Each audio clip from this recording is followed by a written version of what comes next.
Hello, my dear students. Today we are going to discuss how you are going to create a blog post for your project by using the headlines, imaginary, links, and post, and how the content planning and writing is to be done.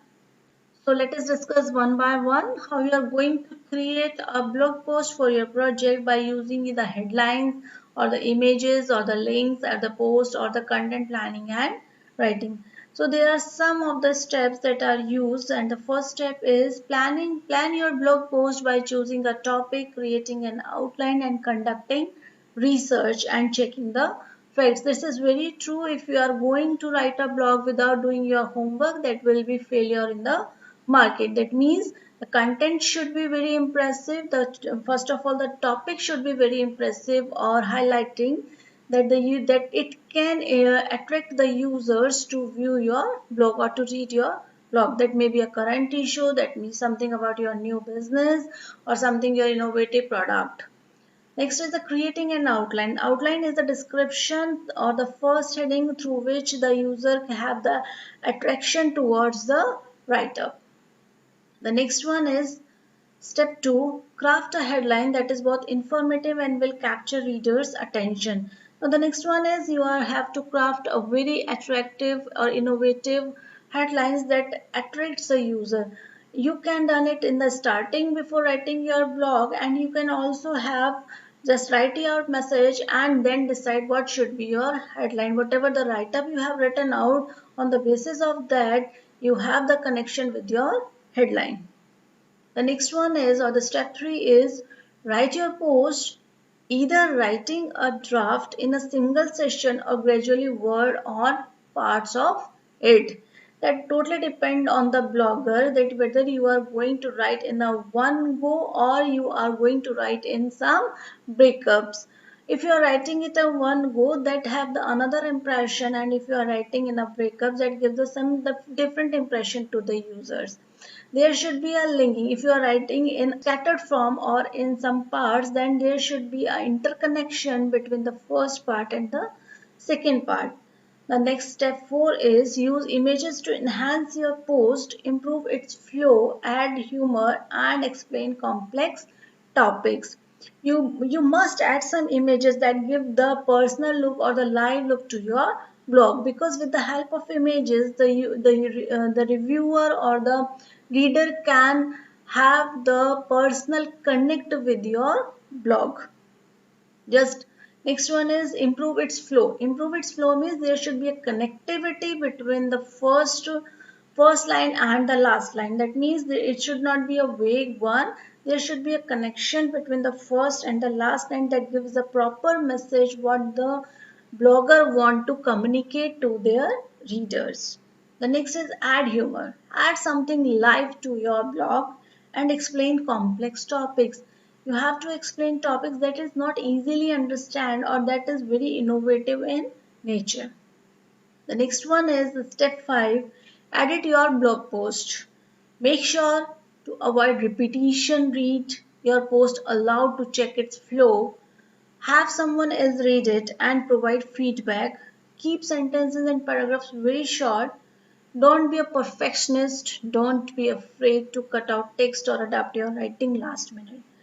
That means keep on editing your blog. That means avoid the repetition of the matter. That means if you are writing something in the first line, that should not be repeated over the blog.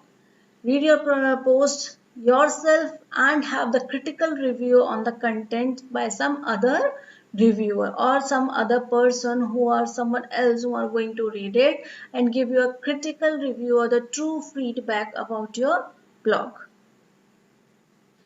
The next one is what is headlines. Headlines are something that is writing a blog post headlines. They are something that decide what your content is.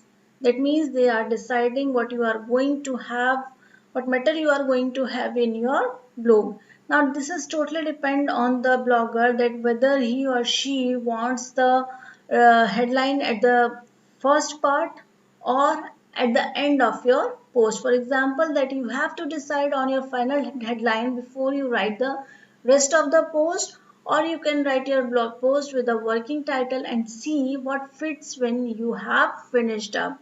It means at the end you have to, look on your blog and look what headline suits to describe this matter very correctly.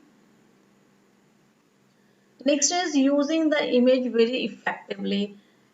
You have to use images in your blog post, but these images should be interconnecting whatever the matter is written in your blog.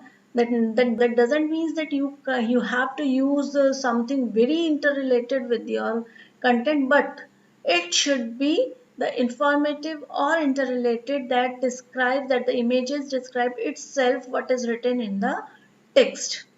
Images help your blog post flow more effectively, and images make greater visual punchlines. That means images express the humor, express the information itself rather than text.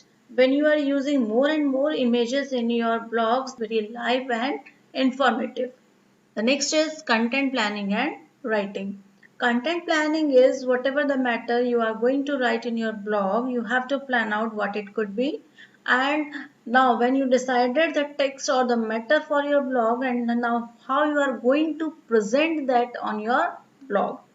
So the first one is delivery date and time. The next is title of your blog. The next is word count. The next is the quick summary, and the last one is the sources. So these are the important key points that to be considered while you are planning and writing your content. So first is the delivery date and time. Remember, timing is very important for content marketing because it helps to make sure it helps to decide out the deadline to which your blog is going to be start, and the deadline to which your blog is going to be delivered in the market or delivered on the internet. The next one is the title. The title is the topic or the introduction theme of your blog. That is what you are going to write up in your blog, that is totally be explanative with the help of your title. You can't start writing without a title even if it's just a working one. This should outline the main premises of the piece. The next is the word count. Word count is the number of words that are going to write on your blog. That means the depth and the detail of your blog is your word count. The quick summary. Quick summary is the gist of your blog. If anyone has no time to read out the number of lines that you have written, so he or she can have the look on 2 or 3 lines and have the information what you want to convey with the help of your blog. The next one is the sources. Sources is the research sources or the options through which you are having the information, through which you are gathering the information. This is something the homework you have done or the research you have done to write your particular blog. There must be a mentioning note about the sources. Next one is consideration for content planning. So what are the key elements that are to be considered while planning your blog? And the first one is consider your brand's stance. What actually your brand is, whether the blog is able to convey the message or connect your brand with the information or not. The next is know your audience. Very true, there are number of segments in the market. There are various types of segments in the market. Some are, for example, in the age group A also there is some young people, the middle age, and the adult one or the older one. Now, whatever the message you are going to convey, that should be very specific to target your audience. Or for that, you have to do the research to whom you are going to deliver your blog or to whom you are going to deliver your content. The next one is brainstorm lot of ideas. Very true. Before writing any blog, you have to just have gone through the number of ideas. You have to take some ideas from your friends, from your reference groups. You have to do full brainstorming before writing a blog, because you can't say that who gave you the best idea to write your content. Decide which angle you will take. Very specific, very targeted. You must decide that to which particular aspect you are going to throw the light with the help of your content. For example, if you are going to give a review or you are going to give some information about your new business, to be very specific, you just to deliver the what are the features of your business, what is the business about, what who are going to start the business, who are your potential clients. These are the information that is very specific when you are writing a blog about your new business. Next is set a goal for each piece of content. There should be a deadline. No matter can't be complete without setting a deadline. There should be a specific goal, there should be a deadline, there should be a delivery date to which you are going to deliver a piece of content. The next is choose a strong focus keywords. Keywords are the words who are going to elaborate your matter, who are going to elaborate your content, who are going to have the information about the whole matter you are going to present in your blog or in your contents. So thank you. Thank you for viewing this video.